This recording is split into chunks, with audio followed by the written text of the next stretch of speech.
Вы когда-нибудь в детстве играли в монополию? Покупали отели, железные дороги, копили цветные денежки? Если да, то вы знаете, как это увлекательно, почти как в реальности. Но вряд ли кто-то из вас пытался после игры положить деньги из монополии в кошелек и заплатить ими в настоящем магазине. Обычному человеку несложно понять разницу между настоящими и игрушечными деньгами. Обычному человеку, но не руководству России.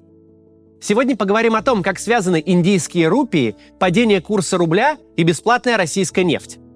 Это видео мы записываем из театра в Праге, где сегодня у меня живое выступление. Если вы в Праге, приходите сегодня. Если в других европейских городах или в Израиле, то по ссылке в описании билеты. Начинаем.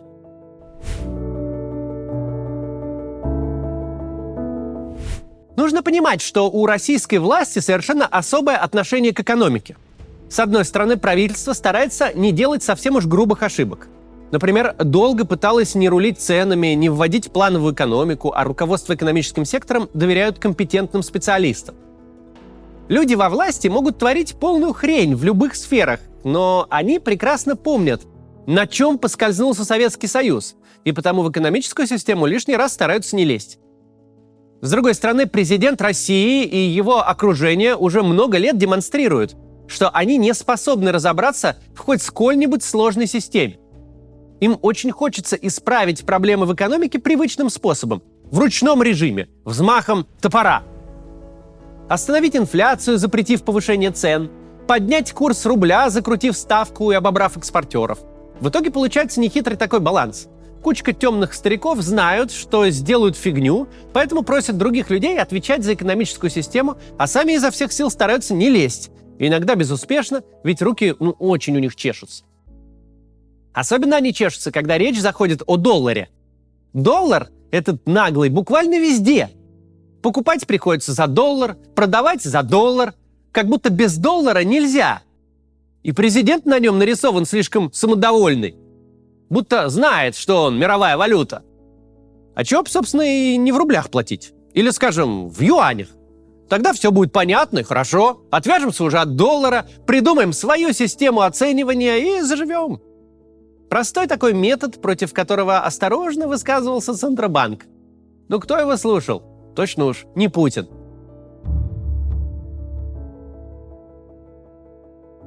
Весной 2022 года Владимир Путин объявил переход на расчет в национальных валютах дружественных стран. Идея такого перехода появилась вскоре после начала войны, в качестве эдакой гадости западным партнерам, которые тогда еще интенсивно закупали российский нефть и газ. Со временем эта идея стала российскому президенту все больше нравиться. Может, ему стало казаться, что если заставить контрагентов рассчитываться рублями, то положение доллара в мировой экономической системе критически ухудшится. Но, конечно, это домыслы. Что мы знаем точно, что придворные эксперты тогда наперебой говорили о некой дедолларизации, ослаблении гегемонии и других чудесах. Президент заявил, что доллар скукоживается. Мария Захарова назвала доллар проблемной валютой и рассказала, что страны БРИКС и Турция больше не хотят решать американские проблемы и что расчеты в национальных валютах во всех отношениях лучше. Тогда же шла интенсивная подготовка к переориентации экономики на восток, так что Китай, Индия и Турция первыми получили заманчивые предложения. Вы как насчет того, чтобы обойтись без долларов? Экспортеры, конечно, плакали в глубине души при мысли о торговле с Турцией за турецкие лиры. Лиры эти вот уже 15 лет катятся вниз благодаря несуразным решениям Эрдогана, который с чего-то решил, что если денег нет, значит надо их печатать. И допечатался. В 2021 году инфляция в Турции и вовсе пошла на взлет, достигнув в 2022 году 72%. В 2023 году не легче. По прогнозам, годовой уровень инфляции будет не менее 50%.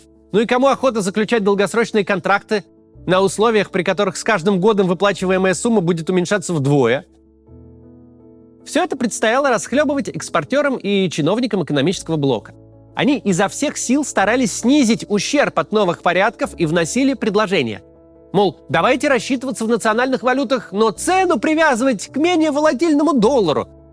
А давайте, например, контрагенты будут рассчитываться в рублях, а мы им разрешим для этого ввозить доллары в Россию и покупать на нашем внутреннем рынке рубли. Короче, пока Путин старается победить доллар, все остальные участники событий старались сделать так, чтобы Путину казалось, что он доллар побеждает, но на деле оставить все по-прежнему. До поры до времени все эти пляски были более-менее безвредны, пока в начале этого года не заработали в полную силу санкции на ввоз нефти в Европу. Разговоры о переориентации на восток стали воплощаться в жизнь. Новыми основными партнерами России стали Индия и Китай. И стало ясно, что России теперь деваться некуда. Если она не продаст нефть им, то не продаст никому.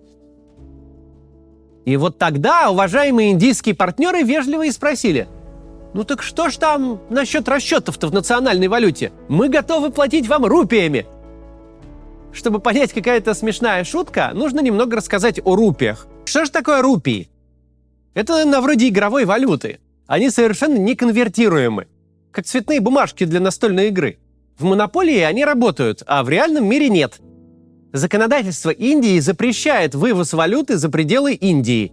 И если рупию другую вы еще можете вывести в кармане джинсов в качестве сувенира, то миллиарды рупий, уплаченных за нефть, не можете. Даже если бы вы чисто технически могли бы их вывести, то не смогли бы их продать и получить другую валюту.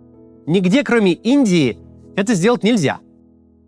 А чтобы конвертировать рупии на индийских счетах в любую другую валюту, нужно разрешение Центробанка Индии. Конечно, наши экспортеры и чиновники давно и настойчиво просят индийский Центробанк разрешить им конвертацию в доллары. Но им все так же вежливо отказывают. А и зачем им соглашаться? Тогда деньги отдавать придется. Впервые о том, что деньги экспортеров стали скапливаться на счетах в Индии, заговорили еще прошедшей весной. Забавно было наблюдать, как менялись мнения российских спикеров об этой проблеме в течение полугода.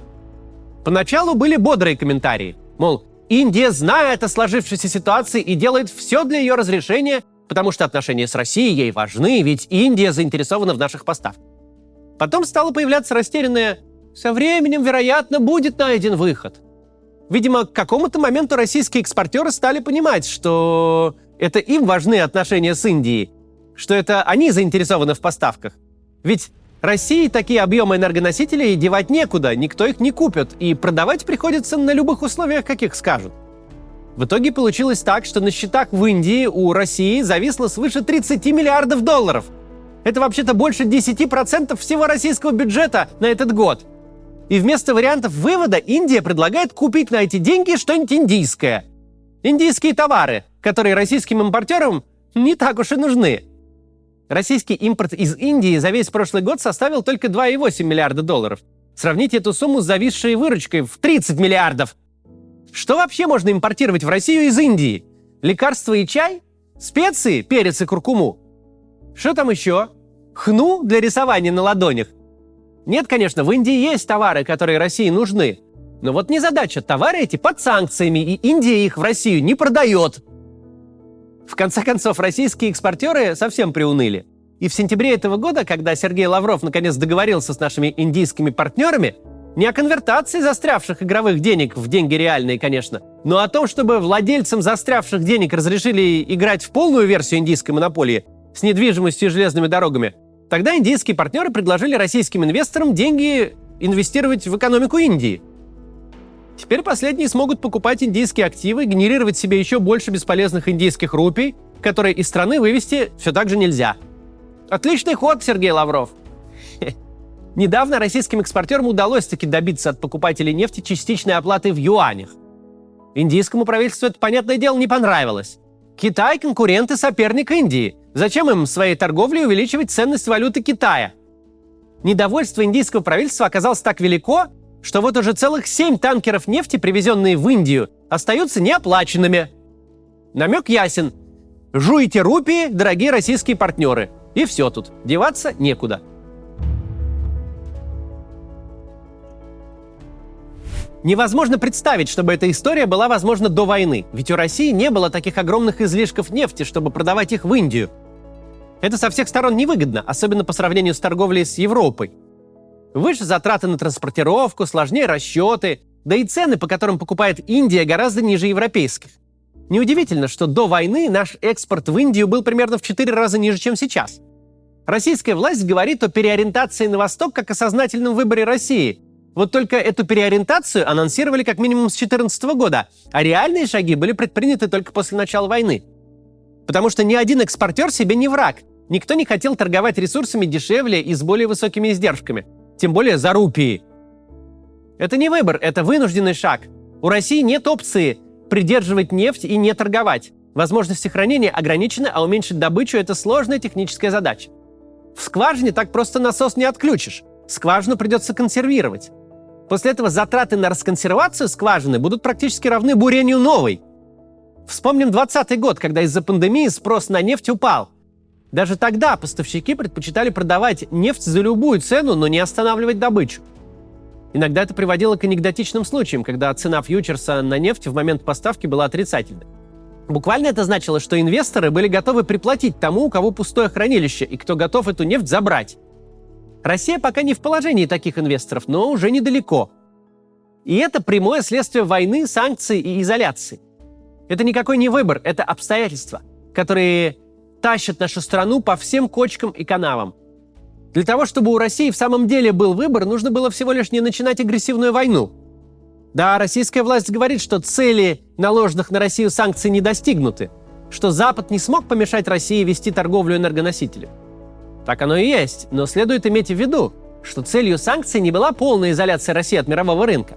Россия – значительный поставщик нефти и газа. Если бы российские ресурсы ушли из мировой экономики, цена на углеводороды взлетела бы до опасного уровня, что чревато рецессией. Цель санкций была в том, чтобы значительно снизить доходы российского бюджета от продажи ресурсов и таким образом затруднить финансирование войны. Вначале эта цель не была достигнута, но сейчас все движется к ней. После того, как экспорт в Европу почти прекратился, а в Китай и Индию, наоборот, вырос, сложился новый баланс. Значительная часть российской нефти, которую покупает Индия, перерабатывается и снова поступает на мировой рынок, где доступна уже и странам, наложившим санкции. Равновесие восстановлено, критического роста мировых цен на углеводороды нет, энергоносителей хватает всем, а из пострадавших только Россия.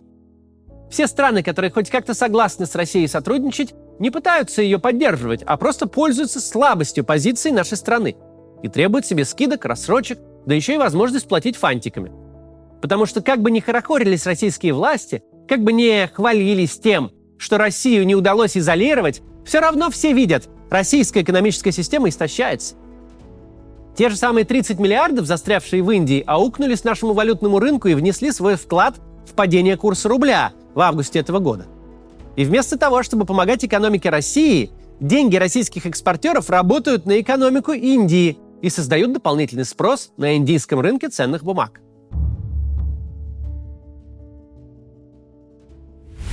Вся эта история с индийскими рупиями, со всеми уступками партнерам, существует не сама по себе, а как часть всеобъемлющего провала России во всех сферах. Война – не только преступление против Украины. Война калечит и Россию. Наш режим не одно десятилетие использовал торговлю углеводородами, особенно газом, как рычаг давления на своих партнеров. Манипуляции эти всегда сопровождались понтами. Мол, мы ничуть не дорожим этими плохими покупателями, мы всегда сможем продать другим, хорошим. Как будто эти хорошие, вроде Индии и Китая, все время стояли с мешком баксов и ждали, не проляжет ли случайно в их сторону газовая труба, не приплывет ли российский танкер. Российский режим посчитал, что уменьшение числа потенциальных партнеров пойдет государству на пользу. Дескать, отвернутся от нас только плохие партнеры. Будет повод, наконец, торговать с хорошими. Но план не сработал. После начала войны Россия уже никому не равный партнер. У нее нет выбора. Она берет, что дают. Это даже иронично. Сейчас начинает забываться, но очень долго рубль в народе называли деревянным, имея в виду его неконвертируемость. Долгие годы специалисты работали над тем, чтобы сделать его полностью конвертируемым. И достигли этого. После чего война в Украине разрушила и это важное достижение. Теперь Россия вынуждена торговать за еще более деревянную валюту. Но выбирать ей уже не приходится. До завтра.